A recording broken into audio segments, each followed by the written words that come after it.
बिस्मिल्लाहिर्रहमानिर्रहीम। अस्सलाम वालेकुम। ओमान ने नेशनलिटी देने का ऐलान कर दिया। हर साल एक कोटा निकालते हैं कुछ लोगों का, कुछ 100 लोगों का, तो उसको नेशनलिटी देते हैं। तो ओमान ने पिछले साल भी तकरीबन 100 और तकरीबन 30-35 लोगों को नेशनलिटी दी थी। इस मरतबा फिर शुरू किया है। आप अगर उस रिक्वायरमेंट में पूरा उतरते हैं तो आप नेशनलिटी के लिए अप्लाई कर सकते हैं। मे भी एक आपका भी तुक्का लग जाए, आपकी किस्मत जाग उठे और ओमान की नेशनलिटी आपको मिल जाए। ओमान का एक बड़ा सॉलिड और मज़बूत पावरफुल पासपोर्ट है और उसकी करेंसी भी दुनिया की सबसे ज़्यादा हाई, यानी कई सौ वहाँ यानी कि हों तो पाकिस्तान वहाँ का 1 रुपया और कई सौ पाकिस्तान के बनते हैं। बहुत हैवी करेंसी है उनकी, बहुत ही ऊपर लेवल का।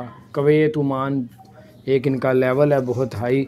तो अगर किसी के पास पासपोर्ट हो तो यानी कि एक अच्छे में आप दाखिल हो सकते। एक तुक्का आपका लग सकता है, आप अप्लाई करके देख लें, मे भी आपको भी मिल जाए।